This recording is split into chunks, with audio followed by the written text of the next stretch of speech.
Yet again, Bray Wyatt and MJF strike big for their respective companies. The very latest on Hangman Page in that scary situation during the main event of Tuesday's Dynamite, and another NXT star is about to get das Boot, but not out of the company, no, up the ladder to the main roster. Is that truly an upgrade? We'll talk all about it in this very video. And AEW and NXT went head-to-head on Tuesday night. We have all the numbers, all the peak segments, what worked, what didn't work. You may or may not be too shocked at these numbers, but BC will give you a little bit of a tease. It was a roller coaster of a night in viewership for both brands. Both companies. We talk all about it. There's just one thing left to do. Sasha, hit my music. Hey kid, don't ever let them get inside your head. They'll tell you what to do in life instead of everything you know that you can get. Don't let them guide your life towards regret. I'll fight for what I love with every breath. My past is filled with things I won't forget. I use them all to push me to my best. So treat the worst of times just like a test. If only I could go back in time, I'd tell myself that everything will end Stuck up on 6. Just push yourself, I've been stuck on 6.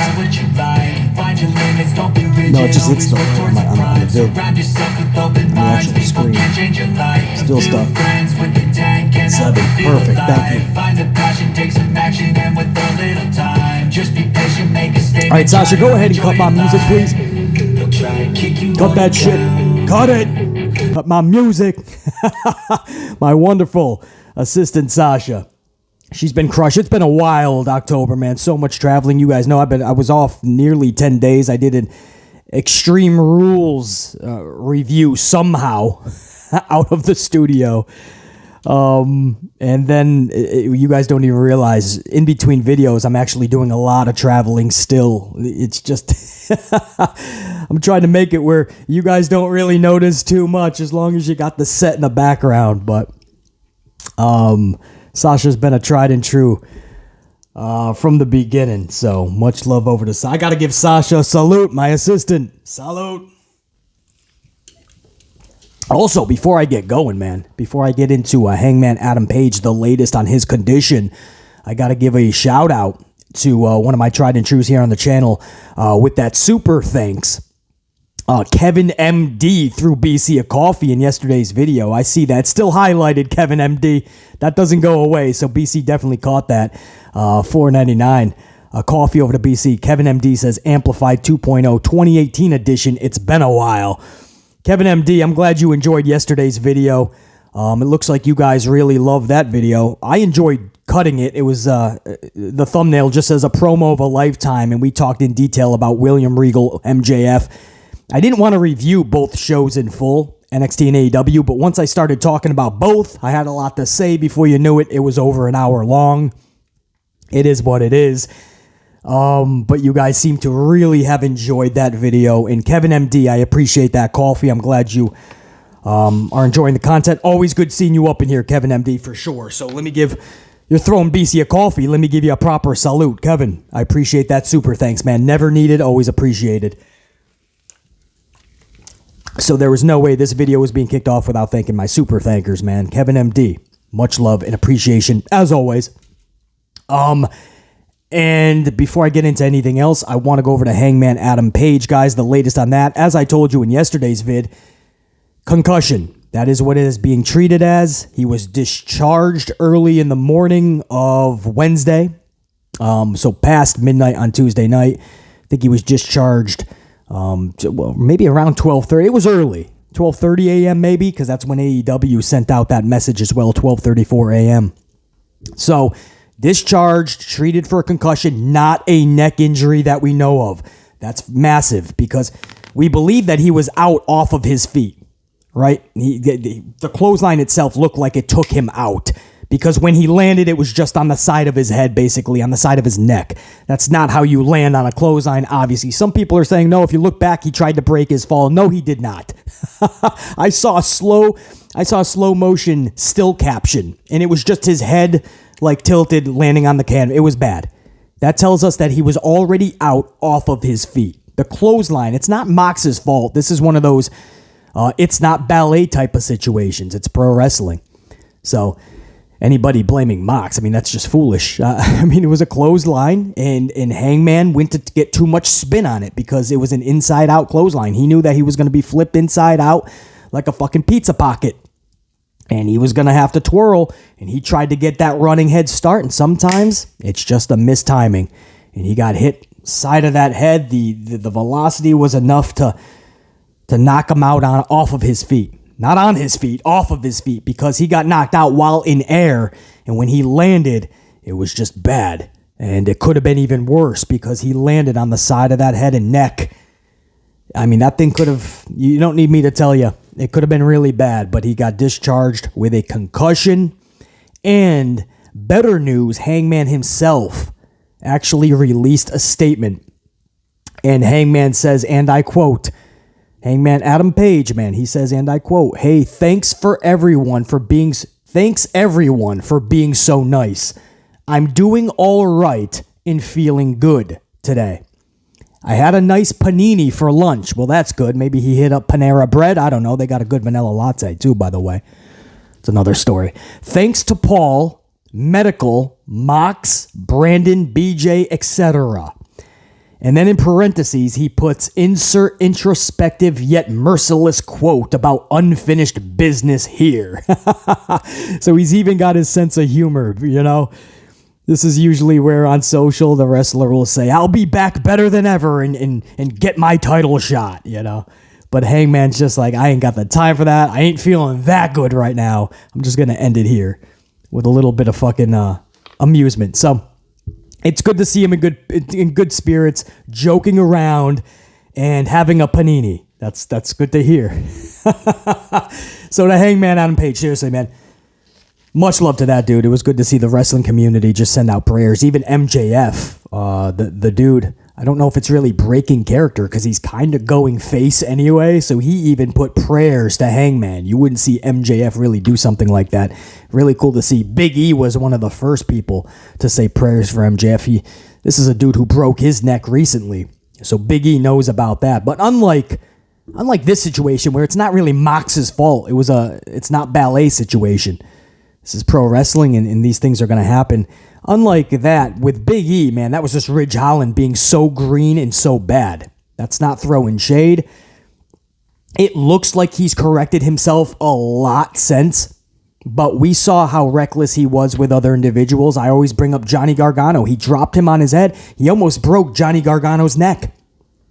Unfortunately for Big E, Ridge Holland did break Big E's neck. It was just, he's not, it's just green, man. And you could tell from the very beginning with somebody like Ridge Holland, it's going to get dangerous to the point where he's going to actually injure somebody. We used to say that about Goldberg. I love his intensity. I love Goldberg's amplification. If you look at star power and giving a shit about somebody growing up, Goldberg would probably top 98% of rosters, WWF back in the day and WCW, and that's why he was so fucking beloved, and we were so in awe of Goldberg. You know, but he was reckless. It was only a matter of time before injuries started stacking up, and he did injure a lot of people. But it was Bret Hart who he just threw a kick at the side of his dome piece, ended Bret's career. And to this day, Bret he holds that bitterness. I really can't blame him for that, man. I mean, Bret Hart had a lot of good matches left in him, and Goldberg just didn't give a fuck. You know, to this day, so many people say Goldberg was always in it just for himself, and he was just about his intensity, not really giving a fuck about what it meant for you. I mean, this dude would knock himself out. It's part of the reason, on one hand, we loved him and why it worked, because that intensity fucking flew off the screen. But on the other hand, bro, you're working with somebody else, and their life is in your hands. And Bret Hart, his career was done after that, and then his life too, because that sent a spiral of downhill events, strokes and everything for Bret Hart. And you can't really say that head injury didn't spark that. You can't say that. So it's, you know those type of individuals where you just know this is not going to end well because they're so reckless. Not even Ultimate Warrior was like that. And people say he was reckless and shit, but you go back and watch his matches. He wasn't he wasn't putting you in any crazy predicament. He would lift you up, but he would make sure you fell right on your fucking stomach. He wasn't hitting you that fucking stiff. And if he was back in the day, people like Andre the Giant, Bobby the Brain Heenan tells great stories of a couple of times Warrior was stiff with him, and Andre was like, all right, watch what I do tonight, because they would make towns and do the same match. So on like night 3, Andre the Giant just fucking leveled Warrior. But it was different with those type of dudes. My point is, with Mox, this was absolutely a fucking accident. Hangman knows this. He actually thanks Mox in his statement. I thought that was really cool. So anyway, to put a cherry on this conversation, it looks like Hangman is going to be just fine. We'll see his progress. You never know with concussion. Sometimes, unfortunately, they take a turn for the worst, and sometimes symptoms they never really leave. And sometimes it literally will take people out of their career. You hope not that. You don't know the severity of it. We still have to find out more info. But that's the latest on Hangman, man. He released his own statement, and BC loves to hear it. Hangman, salute.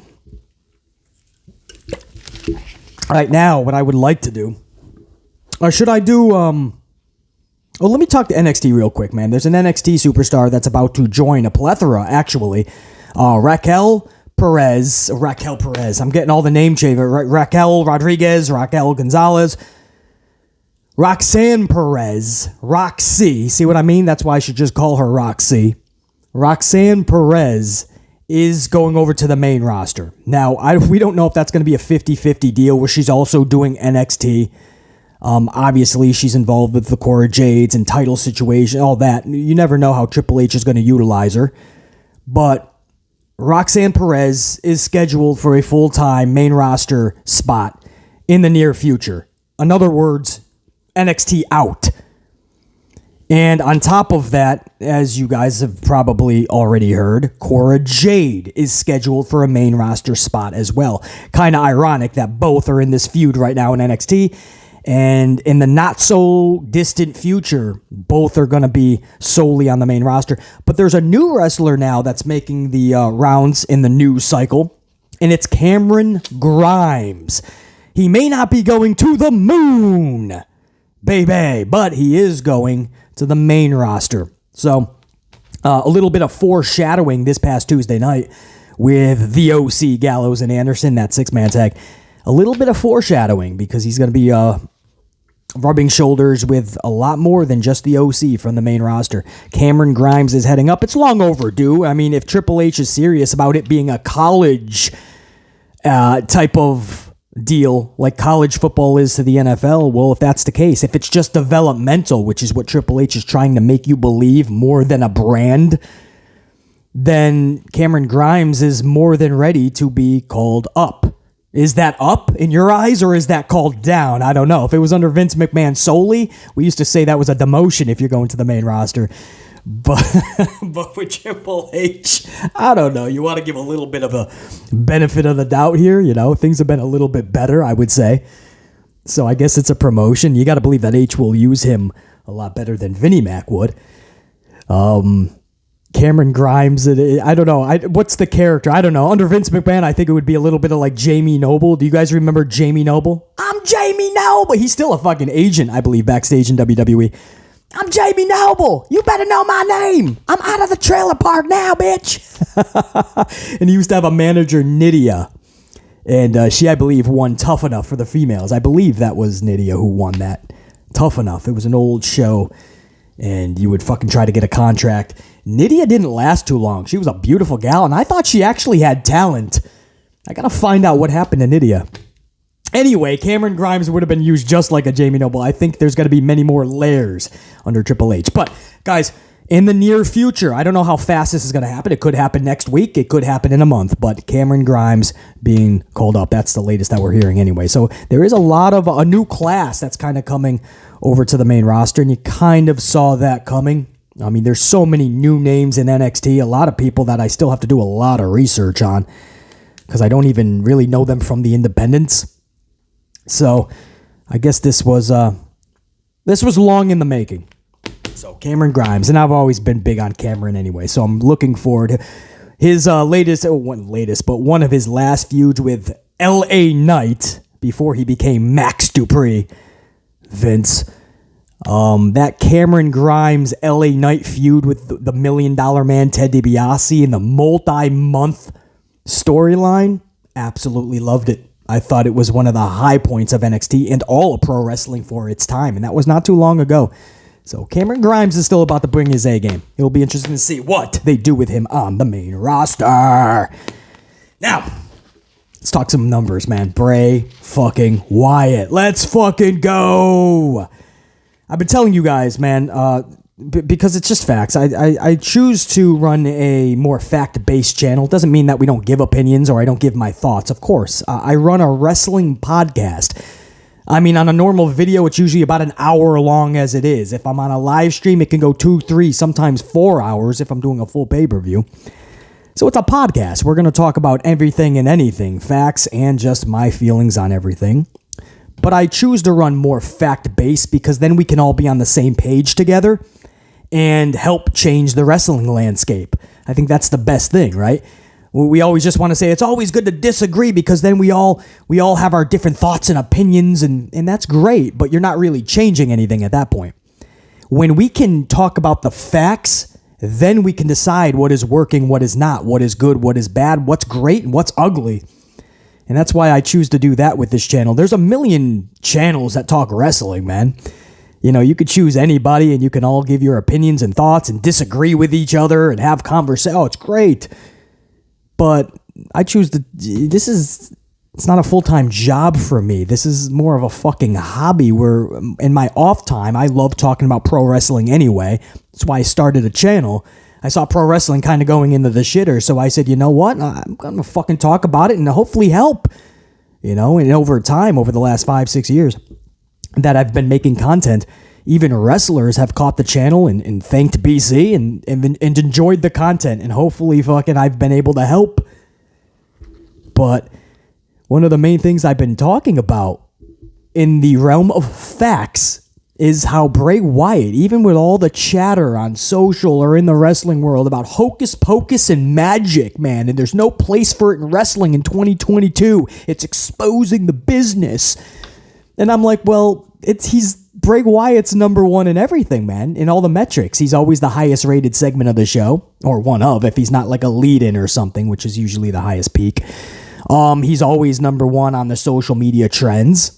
So he's always the most buzz. He's always number one in merchandise, or at least top 3 if somebody's really banging out at that time.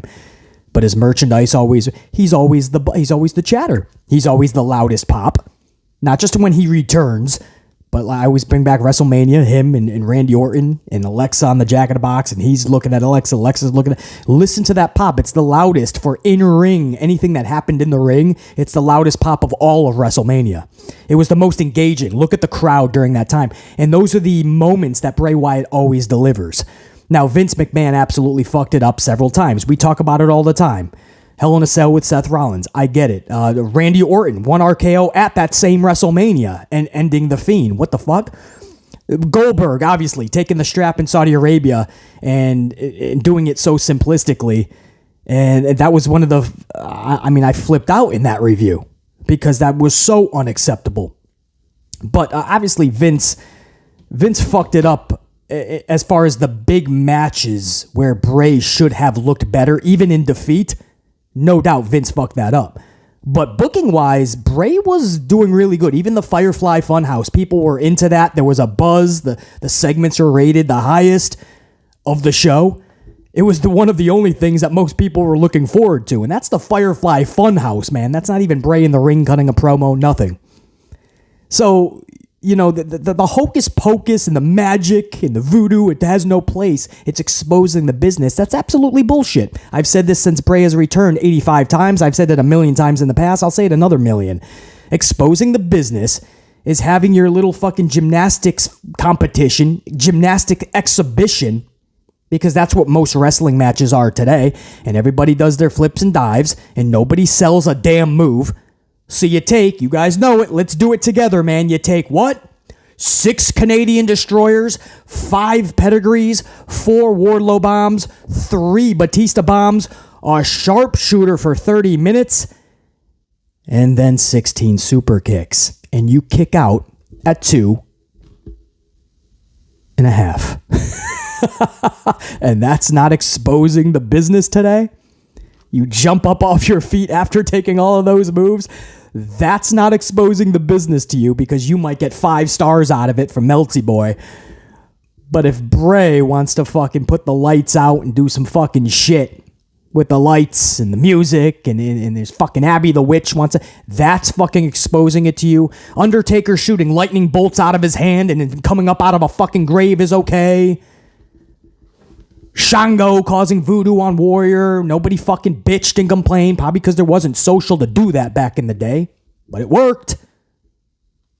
Maybe that's the problem. Everyone has such fucking easy access to bitch and complain. Everyone thinks that's just what BC does most of the time. No, I run a fucking podcast. I love to be more positive than negative. Unfortunately, for the last 10 years, pro wrestling hasn't allowed me to do such. But what I don't understand how Bray Wyatt would be exposing it any more than the actual wrestling today. Because to BC, the matches today, that's not pro wrestling, bro. I'm not seeing larger than life characters. I'm not seeing anybody I give a shit about. And I'm not going to go back and watch any of these fucking 5, 6, 7-star classics, supposedly. I'm not going to. I'll go back and watch an Ultimate Warrior Rick Rude match. That probably would have gotten negative 5 stars at a SummerSlam. I'd go back and watch that from over 20 years ago, 30 years ago, whatever it was. I'll go back and watch that 37 more times because I've already watched it 98 times. Way before I go back and watch fucking Pac versus Orange Cassidy from last week. It's just the truth, man. Or Ali versus fucking Mansoor. I'm not going to go back and watch that shit. I just want people that are larger than life that I give a fuck about. I don't care how many fucking moonsaults you could do, how many suicide dives you could do. I don't care if you could do a fucking a 450 plancha 620 inadverted suicide. Whoa, what the fuck move from the top of the Tron. I don't care. It doesn't do anything for me. Okay, you can do gymnastics. You practice on your trampoline. Cool, man. Awesome. It's like a rite of passage for pro wrestlers today to know how to flip and dive all across the ring like you're a ping pong ball. I get it. You still ain't making me give a shit about you. 99.99% like a Clorox wipe of wrestlers today do nothing for BC. Nothing. They come through the curtain, I have no fucking response. They come down the aisle, no response. They do their little shtick in the ring, no response. They do a bunch of moves in the ring. Whoa, wow, what? This is awesome. We chant, fight forever. We chant, holy shit. We chant, and when it's done, we act like we just saw a 5-star classic. When none of you are going to go back and watch that shit ever again. We as fans are doing the acting just as much as the fucking wrestlers today. But I guess that's what people are into, man. They're treating it like it's real competition. Can't have any actual characters. Can't have anything fun.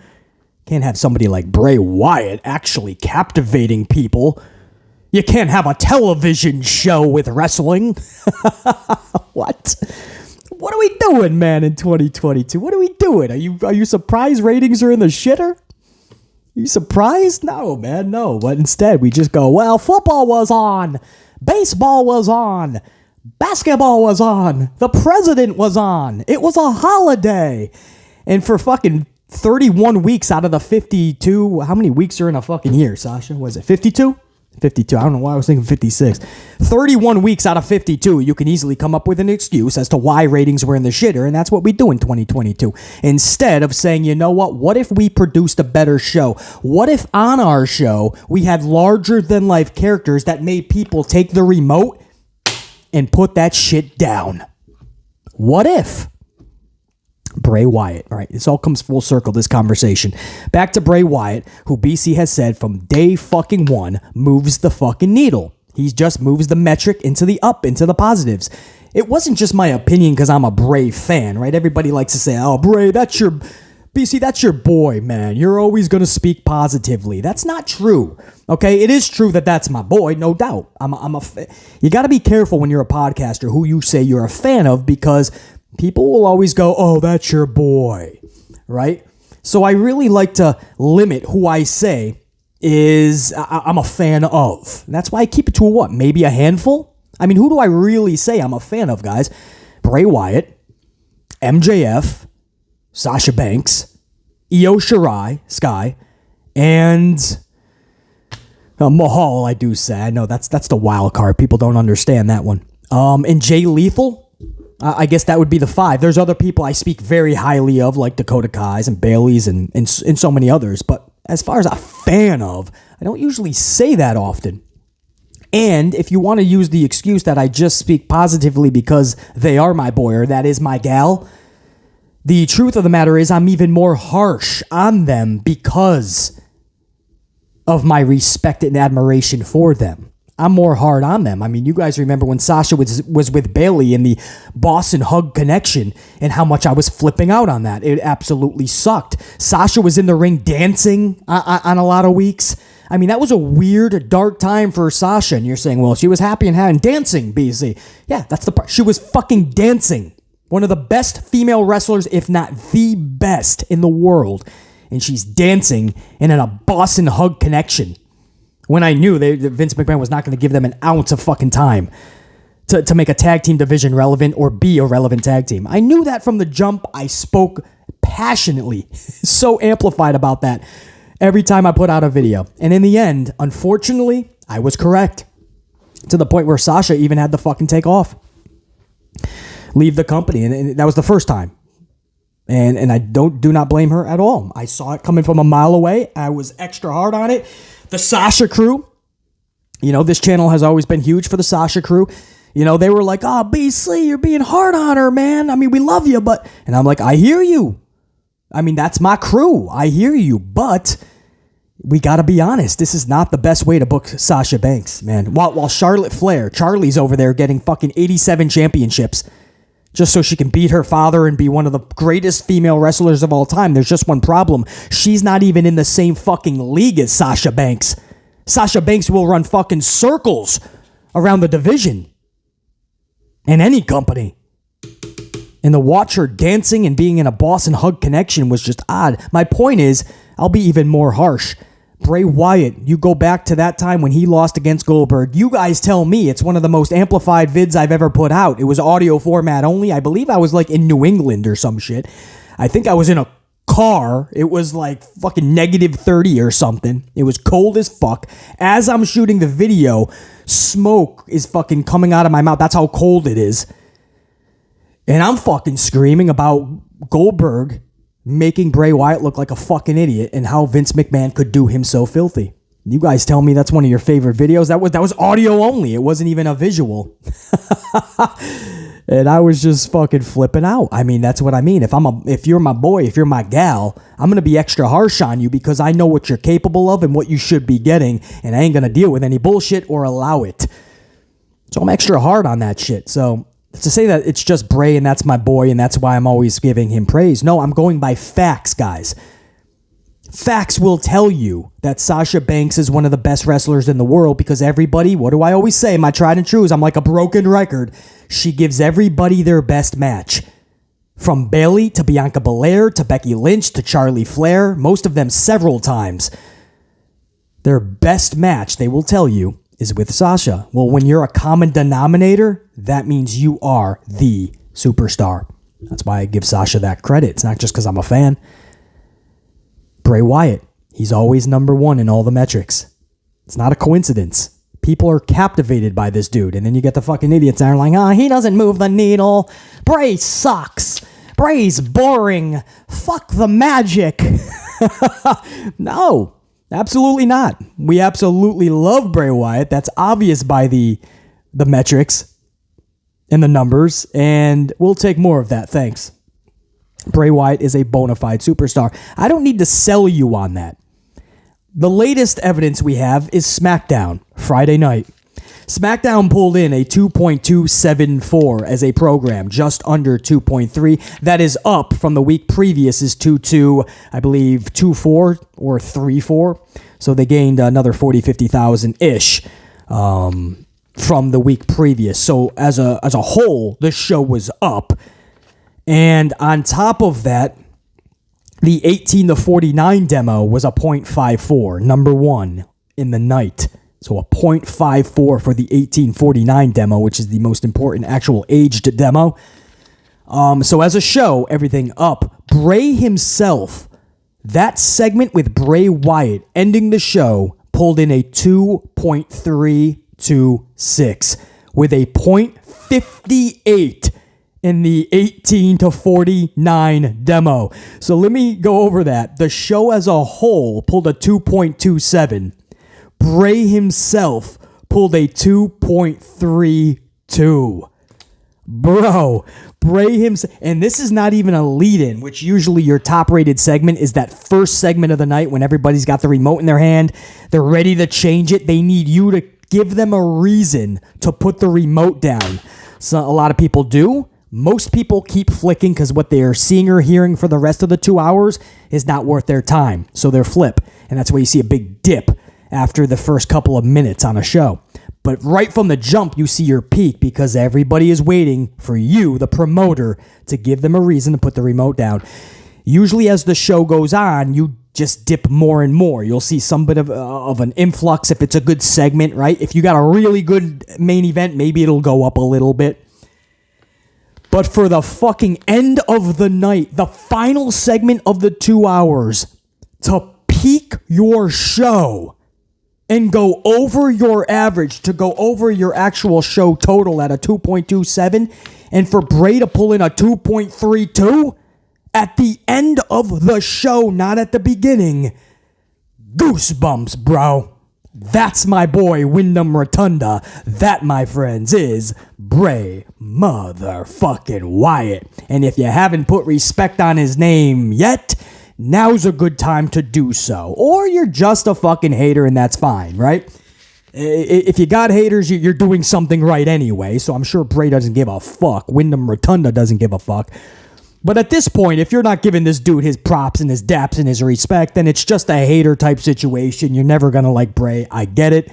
Hey, to each their own.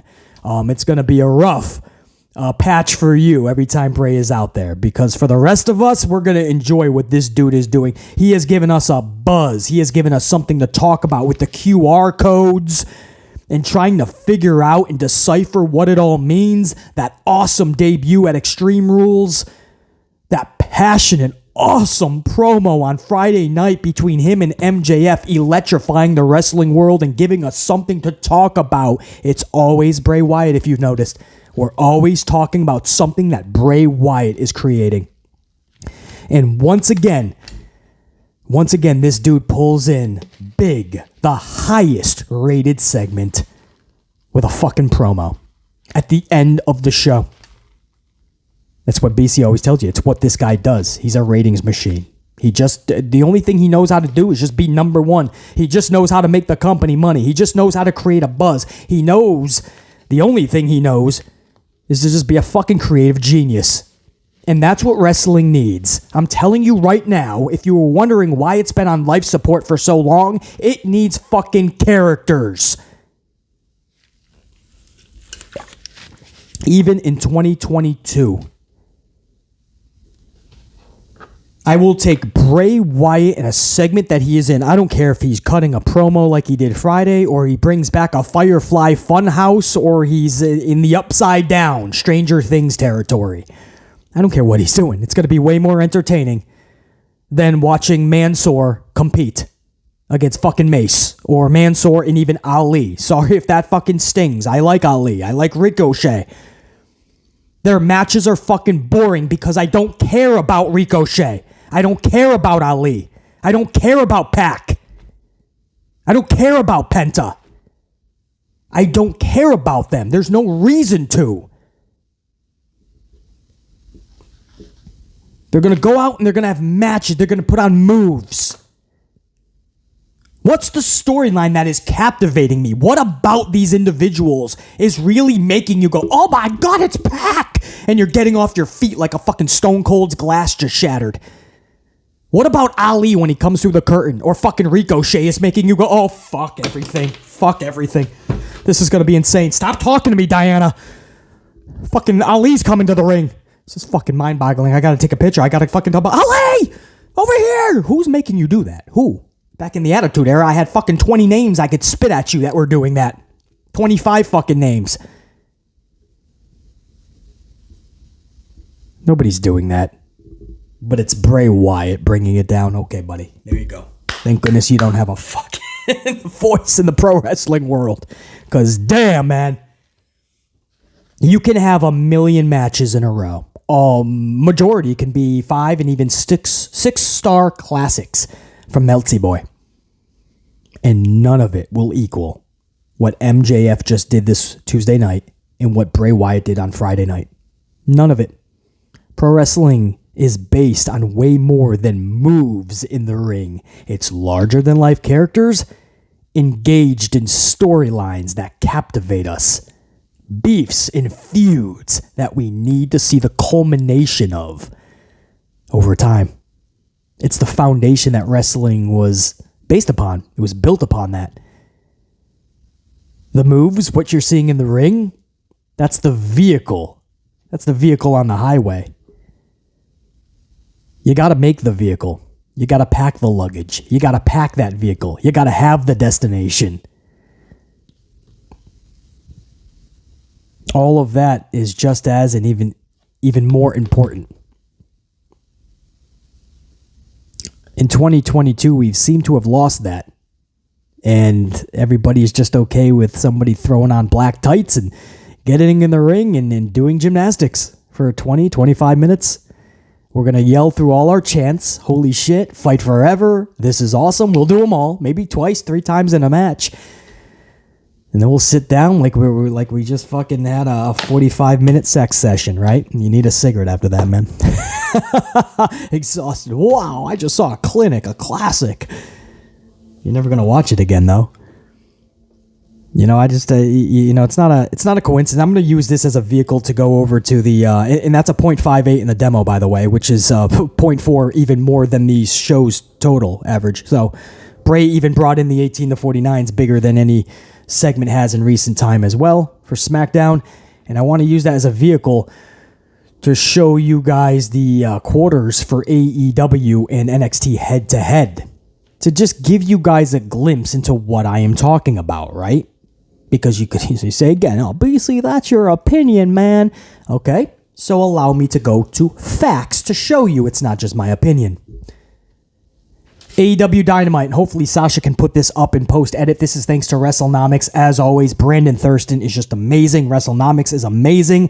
They allow us to view these charts together and really fucking absorb what happened on these shows, what worked, what didn't. When did fans say, fuck this, I'm out? And when did fans say, I gotta put the fucking remote control down? This is fucking amazing. Now, you can see up in the gray, they did this great so we can, it's simplistic for us to go over. In the gray is AEW, in the yellow or gold is NXT. Before I even start comparing, I want to show you guys what I mean about people having the remote in their hand, waiting to see if they should stick around.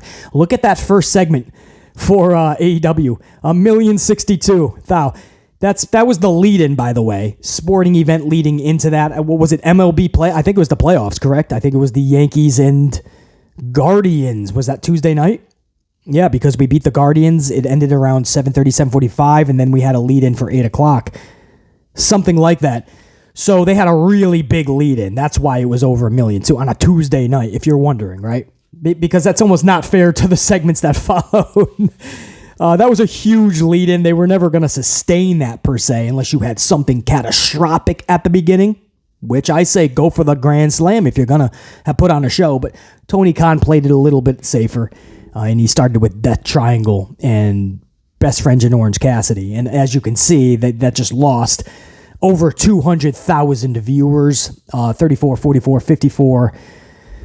Almost 240,000 viewers were lost. A lot of that was because it was just baseball fans not liking wrestling, but a lot of that was just because they don't want to see a six-man schmoz.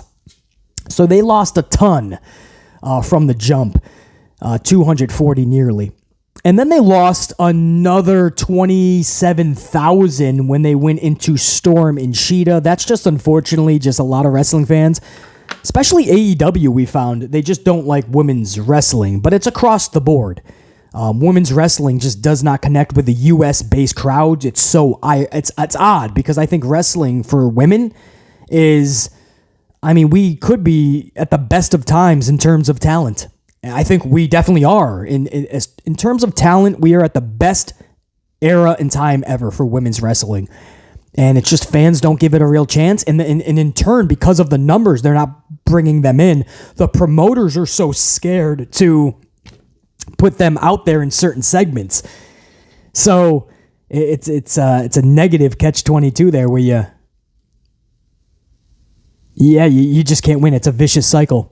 They're not bringing in the numbers, so the promoters don't want to book them in a certain way. And because the promoters aren't booking them in a certain way, they're not getting any any bump in the right direction, so they stay where they are and even regress, and it's a vicious cycle for the ladies. But they lost another 27,000 viewers into Q3, so you started hot with nearly 1.1, and by Q3 you're struggling to get 800,000 viewers. Almost 300,000 dropped. But you could see you catapulted back over 800 as you hit the Q4 segment into the second hour.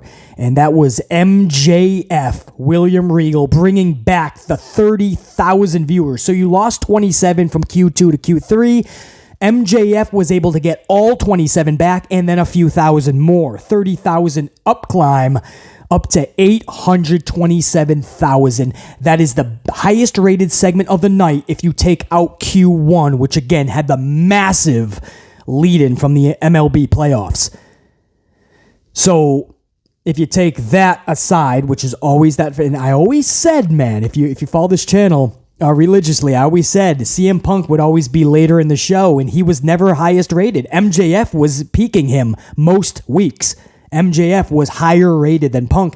I said a million times, I said Tony Khan has to start putting CM Punk in Q1 because that's the only way you're going to get your money's worth out of Punk and even make people seem like he's relevant still.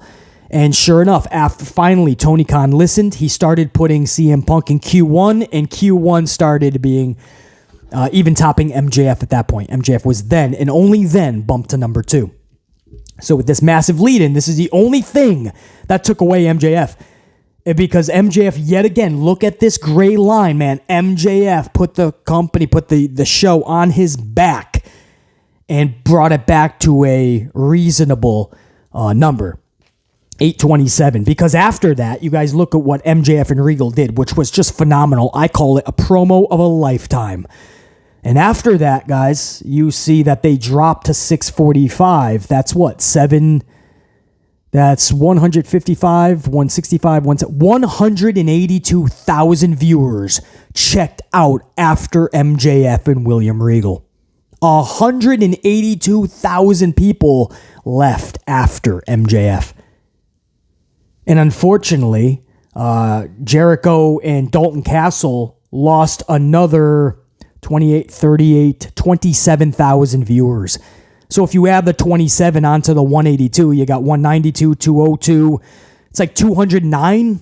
I'm doing it quick off the top of my dome piece, but over 200,000 viewers, guys, from MJF's promo to just 2 segments later with a championship Jericho match. They lost over 200,000 viewers, and now you see just how much he moves the needle. MJF is that fucking captivating. Not even Jericho could say that. And I feel bad because the fan base doesn't really know about Dalton Castle a lot. You know, like if you watched ROH like BC and you really appreciated that, you appreciate somebody like Dalton Castle a little bit more. You heard my review. It was really good to see Dalton Castle in that spot. But a lot of people are going to flick the channel because they just don't know a Dalton Castle and they don't have a reason to care. So it was a mighty gamble by Tony Khan, and it just unfortunately almost put them under 600,000 viewers, man.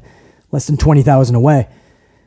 Unfortunately, it was the ladies again that did put them under 600,000. The next segment, which is Q7 in the night, was Jade Cargill and the Baddies backstage. And by that point, they just lost another 19, 29, 39, like 37,000 viewers, and it put them under 600,000. At that point, they were in the 500,000. So that's what I mean. Tony Khan sees that the ladies aren't drawing. So we claim we want to see more of them and stuff, but we don't give them the proper response. And then Tony sees this, and then we complain to Tony, and it's a vicious cycle. That's what I mean. So Jade Cargill and the Baddies lost another 37,000 viewers. And by the time you got to the main event, or that was Q6, right? 4. Oh, no, there was the overrun. That's why you see 9 segments there, guys. The first 8 is the only head-to-head you need to worry about. There's a 9th segment because there was an overlap from NXT. Triple H tries to do all these underhanded tactics, these tricks, to try to beat Tony Khan. It didn't work, though. But, so you go into Q8 with the main event, and you guys can see Mox and Hangman Page. But by that point, they couldn't really save the show. After MJF, that was the fucking peak. You were not going to beat that. That promo was so good. Everybody knew that was the peak of the night. You could have a championship match between Mox and Hangman, 2 of the brightest stars in AEW, and they were not going to come anywhere near 700,000, especially on a Tuesday night. And they only pulled a 658, unfortunately. And of course, that match got cut short. But even with all the what was happening afterwards, you would think that would bring more people in. They still were not able to do any more than 658. So when it was all said and done for AEW, you take in that massive lead-in, and you see how massive it was. By Q2, just in the next segment, they had lost 240,000 viewers. That shows you they're around 800,000. MJF by Q4 puts the company on his back and makes sure that they're at a respective fucking number, but he couldn't be on the whole night. And after he left the ring, man, did they fucking drop 200,000 viewers more. That's how special MJF is. Now, on the flip side, guys, and by the way, the total rating for AEW was 752,000. That's exactly what BC told you on Monday's video. I told you guys that I expected them to pull 750 at the least. Unfortunately for them, it was the least. I expected them actually to in the realm of hit 800,000, but at the very least, I told you guys 750. I really did think they were going to pull 800, and I said if they pull 900, Tony Khan is going to run and not look back because he's going to know there was a mistake, and he doesn't give a fuck as long as it stays at 900. But I told you there was no way they were going to hit 1 million. 900, they'd be thinking they're lucky stars. I thought they could get into the 800s, but I said bare minimum. I said at the very least, they'd be at 750, and that was the exact number I gave you guys, and they ended up at 752. I don't bullshit, man. I look at trajectories. What's that? Oh, Sasha's got it queued up. What? 4. Do I even have a 4? Oh, I do. Yeah, I got a 4. Okay. Sasha queued that up, actually, man. Just so anybody who didn't catch it, my words. These were my words. Exact point, or do I have to backtrack? Oh, exact. Sasha's getting... I'm going to have to give a raise here. All right, let me know. I'm going to play my exact words on Monday, man. This is exactly what I said about the rating. But if you think for 1 second that tried and true fan base ain't going to show up tonight, nah, I'm expecting, and mark this down, I'm expecting at the very minimum 750,000 viewers. I think they're going to hit over 800,000. Good shit. So I did think they were going to hit over 800,000, but I beautiful, Sasha. I said, at the very least, they will hit 750 just based on trajectory, being on Tuesday night, knowing about the sports around them, knowing they're going against NXT. I put all of my knowledge of just watching numbers and following the trends for years and years. I put all that to work, and 750 was the number that I came up with. I didn't think they were going to do any worse than that. Unfortunately for them, they just barely hit 750, 752. So thank you for that, Sash. And then if you go back over, so 752,000 for AEW. Now NXT, they pulled in 658,000, I believe, correct? Where's NXT? NXT 658,000, or I believe that's the fucking. Is it 648? 658. Either way, they got beat by AEW. We expected that to happen, but it was not by a lot, man. You got a fucking 100 G's there, dude. In fact, I want to make sure that's the fucking number because that actually is very important. 676. See, I knew that was a wrong number. NXT pulled in 676,000 viewers, guys. So that means the difference was 76,000 viewers. Wow, man.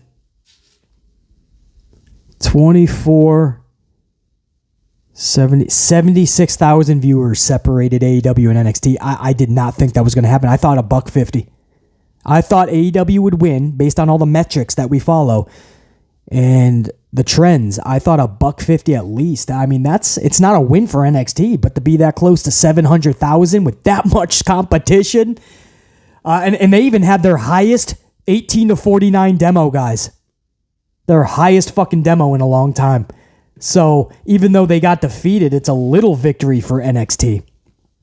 If you follow them, you see what clearly did not work. That 619 dip was the Wes Lee match, Carmelo Hayes. I'm not shocked by that. I know there's so much respect for Carmelo and Wes Lee, and even BC has the respect for them. But this is what I mean, right? We have a respect for Ricochet and Ali and Pac and all of them. And we ooh and we ah when they do cool moves. But there's not a connection. There's not care, man. You can chant as much as you want. You can say you're a fan of them. It's not a connection. It's a different vibe and feel when everybody is connecting with a wrestler. You can feel it in the arena when they come out. When you're watching them, you are captivated to another level. Not just chanting shit because we all want to be involved. So I'm not shocked at all that Carmelo Hayes and Wes Lee and that tag match that got the lowest rating at 619, 133,000 drop from Q1. Just three quarters later, 3 segments, 133, and then they went right back up for the OC and Cameron Grimes. That's a good sign for Cameron Grimes going over to the main roster. And then right back to 613, which was actually the lowest. So it wasn't just Hayes and Lee. It was also Quincy Elliott, Mabel. I can't look at Quincy and not think Mabel. If anybody remembers old school Men on a Mission from WWF.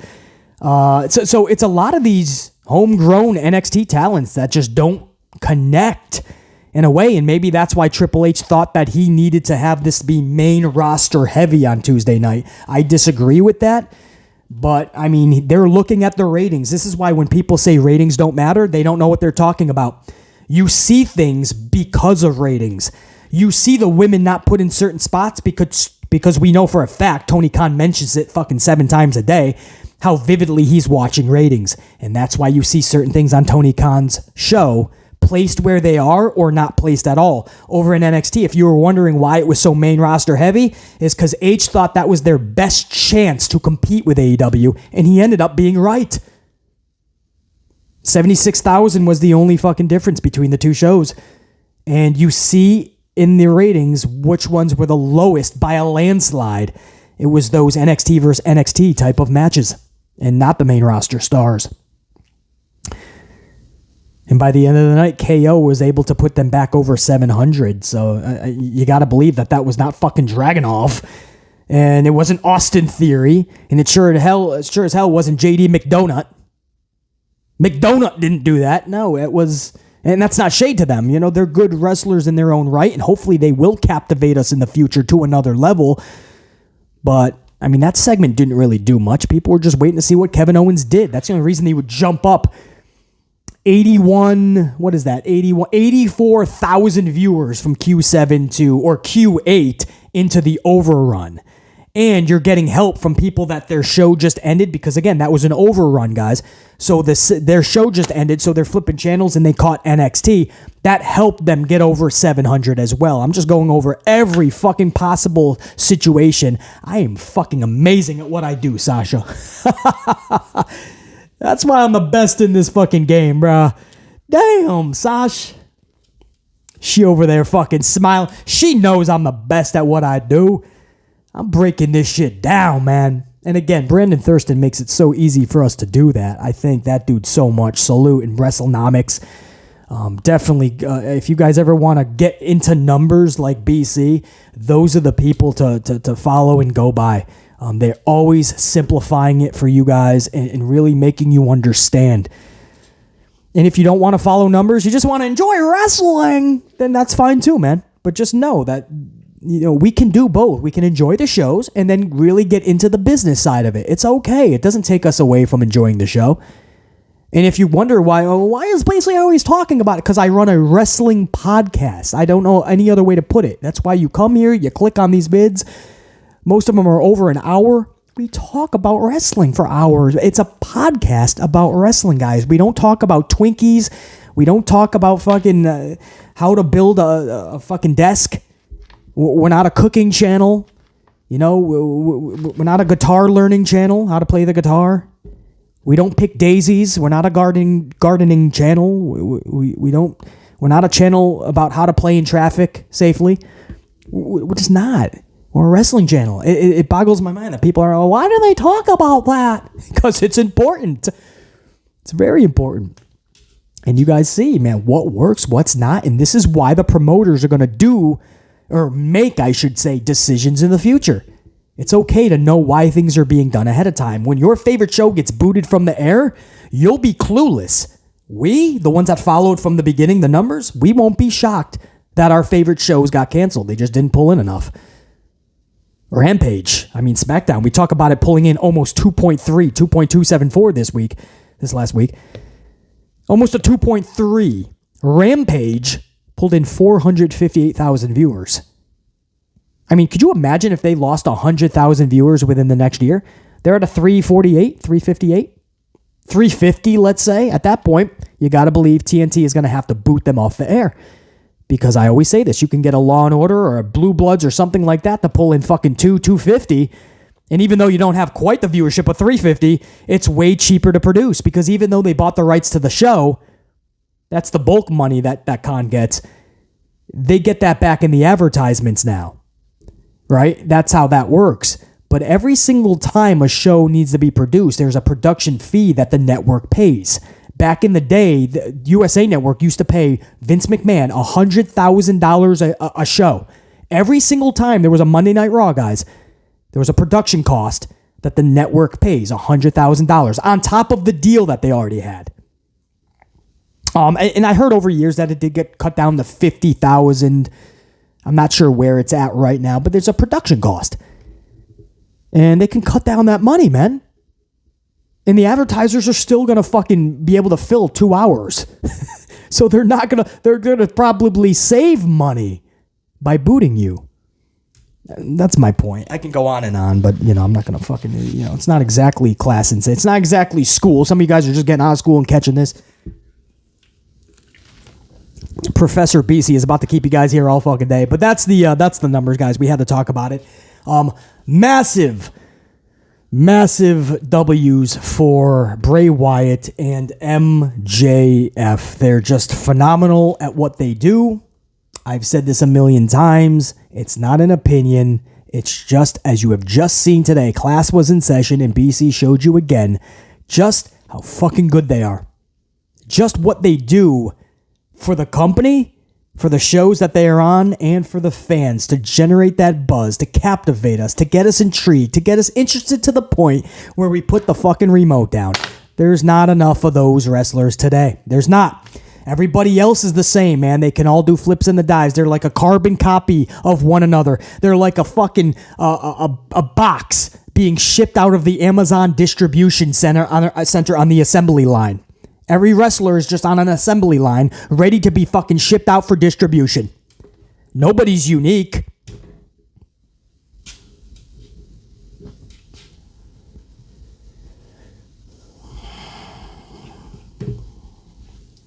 And what do we got here, man? Athena and Jody Threat's match from AEW Dark received attention on social because it appeared that Athena was working too stiff with the indie star Jody Threat on AEW Dark. Mike Mondo, former member of WWE Spirit Squad, explained, and I quote, the object is to make it look like a competitive contest, but this is what not to do. So Mike Mondo is telling Ember Moon Athena how to wrestle? According to Fightful, Sean Ross Sapp and the boys, so there's some reputable points to this story for sure. Fightful is pretty usually spot on. They have their moments, trust me, but I understand. But management spoke to Athena and Threat backstage after the match.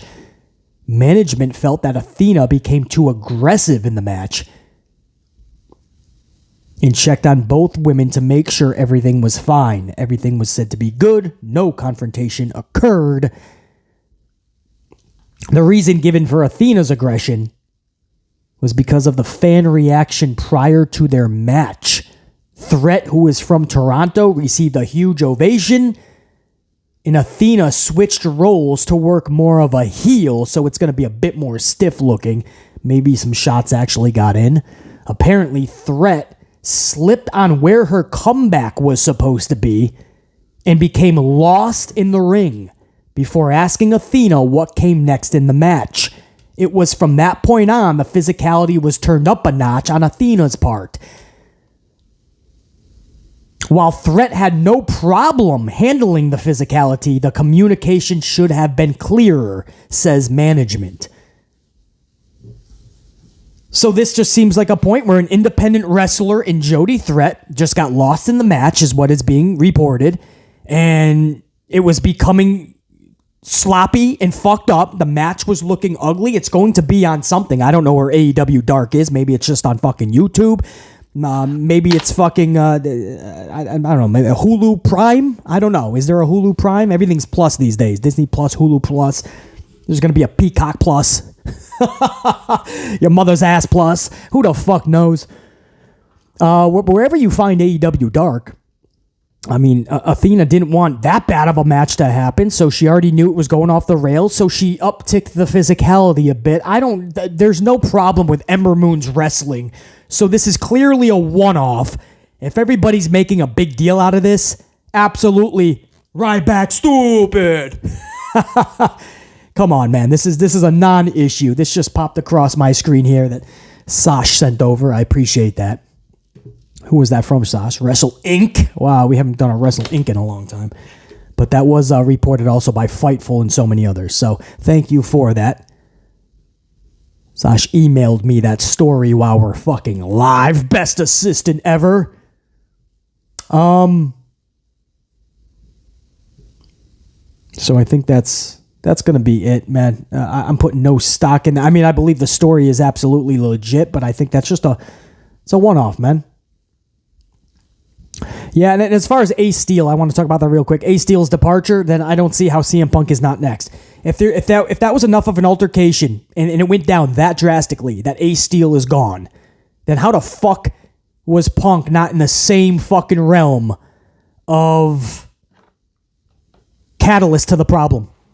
How is he not in the same realm of the issue, the problem? The backstage consensus seems to be that Steele would have been fired even sooner, if not for the legal ramifications, this report says.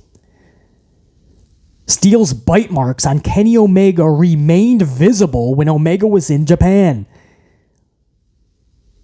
One source told Fightful that, and I quote, bringing Steele back into the locker room with or without long-time buddy CM Punk would have caused a ton of frustration. Another simply said, biting people is bad. Thank you. Well, listen, if Steele coming back is going to make the locker room ruffled, then Punk would as well, man. Most of the locker room does not like CM Punk. That's just what we already know that. Most of them are taking the side of the EVPs, their buddies, Omega, and the Young Bucks. So I don't see how Punk could ever return to that company. The locker room would be in turmoil even more than it has been. And you guys know that on Dynamite, man, the Elite were mentioned. And the Bucks were on promotional material for Rampage. So it looks like they're definitely coming back. I just don't see how CM Punk returns to this company. Guys, that's all I got for you, man. We already went another fucking hour. That's just what we do when we talk pro wrestling. But BC's got to hit the bricks himself. We got some traveling to do today. And I'll be back with you guys, man. Plenty of more content. I know we're winding down to the end of the week, but we have a lot more content this week. So make sure you're subscribed and notified on this channel because there's a lot more still to come. I assure you of that. Thank you guys, man, so much. What a fucking week back already. You guys are showing that love and support like fucking wildfire. Can I say that, Sasha? It's like wildfire. And I'm feeling that shit, man. So I want to make sure that you guys know it's right back to you. Until next time, Top Guy, and I am out. BC saying, check you. Sasha, go ahead. End us the right way, man. Let's fucking rock this thing out the right way. Hit my mother. Wait for it. Fucking music. Try to kick you while you go. Check you. They wanna rise up while you drown. They wanna fill your head with doubt.